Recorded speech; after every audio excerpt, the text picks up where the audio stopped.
تو دکھی انسانیت کے حوالے سے میں سوال لینا چاہوں گا۔ بین الاقوامی ایک شخصیت ہمارے درمیان موجود ہیں، جابر مجید صاحب دامت برکاتہم عالیہ۔ دکھی انسانیت کی خدمت تو ماشاءاللہ پورا شہر ہی نہیں بلکہ پورا سندھ جانتا ہے، ماشاءاللہ آپ کر رہے ہیں۔ اور ہماری ریلوے ٹریفک کالونی کا جو روڈ ڈالا، پاک کالونی کا روڈ ڈالا، یہ آپ کی خدمتیں ہیں ماشاءاللہ۔ اور اگر آپ چاہتے تو ایسا بھی ہو سکتا تھا کہ اپنے گھر کے آگے ہی ایک روڈ ڈلوا دیتے، لیکن ماشاءاللہ پورا نٹ پاڑا آدم ٹاؤن پورا سی سی روڈ ڈلوایا گیا۔ اور یہ جابر مجید قریشی صاحب ماشاءاللہ یہ خوش قسمتی ہے کہ اللہ رب العالمین نے انہیں چنا۔ آج سے 15 سال پہلے جب نوری مسجد کو ہم نے دیکھا تو یقین جانیے کہ اتنی چھوٹی سی مسجد تھی، قاری صاحب آپ بھی گواہ ہیں، چھوٹی سی مسجد تھی۔ یہ کاوش ہے کہ آج 3 منزلہ جو عمارت کھڑی ہوئی ہے ماشاءاللہ کہ شہر کی خوبصورت ترین مسجدوں میں سے نوری مسجد ماشاءاللہ نظر آتی ہے۔ یہ ساری کاوشیں محنتیں جابر مجید قریشی صاحب دامت برکاتہم عالیہ کی ہیں۔ دکھی انسانیت کے حوالے سے جو آپ فرمانا چاہیں گے ہمارے سامعین ملاحظہ فرما رہے ہیں۔ اعوذ باللہ من الشیطان الرجیم، بسم اللہ الرحمن الرحیم۔ جیسا کہ آپ نے کہا دکھی انسانیت کی خدمت، دیکھیے دکھی انسانیت خدمت کے لیے پہلے دین کا سمجھنا سب سے پہلی شرط ہے۔ کیا بات ہے، واہ! اللہ تعالیٰ نے جب نبی پاک صلی اللہ علیہ وسلم کو نبوت کی پہلی وحی نازل ہوئی تو اس وحی میں اللہ پاک نے اقرا بسم ربک الذی خلق خلق الانسان من علق، یعنی کہ پہلی بات شروع اللہ پاک نے پڑھنے اور پڑھانے سے شروع کی۔ کیا بات! ورنہ تو کوئی اور بات بھی ہو سکتی تھی کہ بھئی آپ یہ کر لیں، آپ یہ کر لیں، لیکن نہیں، اللہ پاک نے اسٹارٹ ہی پڑھنے پڑھانے سے لی۔ تو اس کا مقصد یہ ہوا کہ سب سے پہلے ہم نے دین کو سمجھنا ہے۔ مختصر کر رہا ہوں بات کو ورنہ بات لمبی ہو جائے گی۔ تو سب سے پہلے دین کو پڑھنا، پڑھنے کے بعد سمجھنا اور اس کے بعد عمل کرنا، اپنی عملاً زندگی میں اس کو کام لانا۔ تو اس کے لیے سب سے پہلے انسان کو دینی تعلیم کی ضرورت ہے، اور اس کے لیے تمام اساتذہ، تمام استاد، تمام حفاظ محنت کر رہے ہیں۔ تو سب سے پہلے ہماری جو بیس ہونی چاہیے اپنی نئی نسل کے لیے وہ ہونی چاہیے دینی تعلیم۔ جب دینی تعلیم ہوگی تو اس کے بعد سب معاملات آٹومیٹک سیدھے ہوتے چلے جائیں گے۔ اور جس کو دینی تعلیم کا یہی نہیں ہوگا، اگر اس کو نماز پڑھنی آتی نہیں ہے، نماز سیکھی نہیں ہے اس نے، اور اس نے خیرات بھی دے رہا ہے، یہ بھی دے رہا ہے، لیکن سب سے پہلے قرآن کو یعنی کہ سمجھ کر پڑھنا۔ جیسے دکھی انسانیت خدمت کی قرآن میں وَأَقِیمُوا الصَّلَاةَ وَآتُوا الزَّکَاةَ وَارْکَعُوا مَعَ الرَّاکِعِینَ، اللہ پاک نے واضح الفاظ میں کہا زکوٰۃ وہ نماز کے لیے۔ تو زکوٰۃ جو ہے اللہ تعالیٰ نے تمہارے مال میں سے 2.5% مقرر کی، ورنہ اللہ چاہتا تو 10% بھی کہہ دیتا، 20% بھی ہو جاتی، لیکن اللہ پاک نے غریبوں کا حصہ 2.5% رکھا۔ اب 2.5% کون دے گا؟ جس نے قرآن کا مطالعہ کیا ہوگا، قرآن پڑھا ہوگا، دینی تعلیم سے وابستگی ہوگی، تو وہ سوچے گا کہ میں 2.5% دے کر اپنی دولت کو پاک صاف کر لوں گا۔ اور جو کبھی قرآن جس نے پڑھا ہی نہیں، جس کو پتہ ہی نہیں ہے، تو وہ تو کہے گا کہ میں نے اگر فرض کرو 2 لاکھ روپے اللہ کی راہ میں دے دیے تو میرے خزانے میں 2 لاکھ کی کمی آ جائے گی، جبکہ ایسا نہیں ہے۔ اللہ تعالیٰ نے جتنے بھی صاحب حیثیت لوگ ہیں، مالدار ہیں، جتنے بھی لوگ ہیں، ان اللہ یرزق من یشاء بغیر حساب، اللہ تعالیٰ جس کو چاہتا ہے بے حساب دیتا ہے۔ بے شک، لیکن دینے کا ہرگز یہ مقصد نہیں ہے کہ جو مال آ گیا وہ اپن نے سب خود ہی رکھ لیا اور کسی کے کام نہیں آیا۔ اور دنیا ایک ایسی چیز ہے کہ جو انسان پیدا ہوا ہے، جیسے پہلے بتایا انہوں نے کہ کل نفس ذائقۃ الموت، یعنی کہ ہر چیز نے پیدا ہونا ہے اور اس کے بعد مر جانا ہے۔ اور اس کے اندر ایک اللہ تعالیٰ آپ کو موقع دے رہا ہے کہ جس کے اندر آپ نے خدمت کرنی ہے۔ خدمت بھی ایسی کرنی ہے کہ جو انسان ایک بہت بڑا صاحب حیثیت ہے، وہ اللہ کی راہ میں اگر 1 کروڑ روپے دے دیتا ہے، اور ایک غریب آدمی ہے جو نہیں ہے، اگر وہ 5 روپے بھی دے دیتا ہے، تو اللہ کے نزدیک 5 روپے اور 1 کروڑ روپے دونوں برابر ہیں۔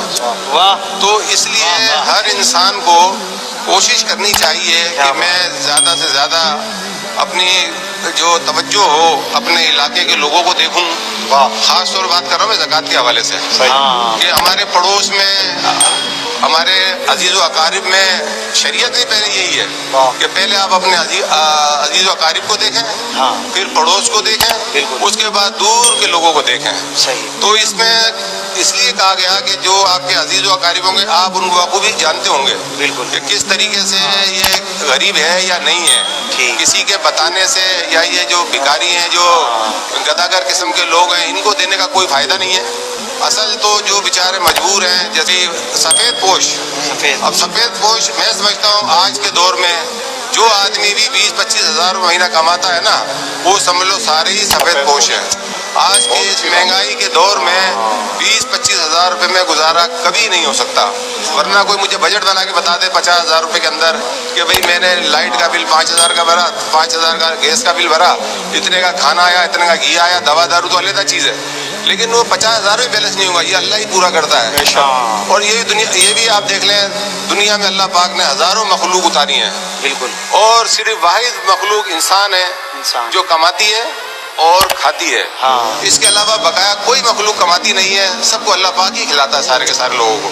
ایسا نہیں ہے کہ ہر کوئی پرندہ کمانے جا رہا ہے یا کل کے لیے وہ کر رہا ہے، آج اس نے دانا چوگا سارا جو بھی کھایا اس نے، کل کے لیے کچھ نہیں پتا، وہ صبح اٹھے گا پھر اللہ تعالیٰ نے اس کو رزق دے دیتا ہے۔ سبحان اللہ، تو اس لیے اللہ تعالیٰ کی حمد و ثنا پرندے بھی کر رہے ہیں، ہر چیز ہو رہی ہے۔ تو بہرحال مختصر بات یہ ہے کہ ہمیں اپنے قریبی لوگوں کو دیکھنا چاہیے، ہاں، غریب لوگوں کو دیکھنا چاہیے، جو بھی ہم سے صدقہ خیرات ہو ہمیں ضرور دینا چاہیے۔ دیکھیں بظاہر تو فتح جو ہے یزید کو ہو گئی تھی ہاں، اور شکست امام حسین کو ہوئی تھی، لیکن اس کے بعد پھر الٹ ہو گیا کہ یزید کا آج نام لینے والا کوئی نہیں ہے، کوئی نہیں ہے، اور امام حسین کے ہزاروں شہدائی دنیا میں بیٹھے ہیں۔ بے شک، تو یہی تھا کہ اگر وہ اس وقت یزید کی ہاں کر لیتے یا ان کی بیعت کر لیتے ہاں، تو ہو سکتا ہے یہ الٹا ہو جاتا، لیکن انہوں نے کہا نہیں، یزید کی بیعت میں نے نہیں کرنی ہے اور میں نے حق کے راہ کی بات کرنی ہے۔ واہ، تو آج مجھے دنیا میں کسی کا نام بتا دیں، میں نہیں سمجھتا کسی کا نام یزید ہو، اور حسین اور امام حسین کیا بات، ہزاروں لاکھوں کروڑوں نام ہوں گے۔ سبحان اللہ، تو سبحان اس اللہ، لیے ہر انسان کو کوشش کرنی چاہیے۔ آخر کے اندر میں یہی کہوں گا کہ ہر مسلمان کا فرض ہے، ایک دفعہ حضرت ابراہیم علیہ السلام کو جب آگ میں پھینکا گیا تو اس نے جب ایک پرندے نے چونچ میں پانی بھرا ہاں، اور اس سمت روانہ ہوا، جب سمت روانہ ہوا تو دوسرے پرندوں نے پوچھا کہ بھائی یہ کدھر جا رہا ہے تو؟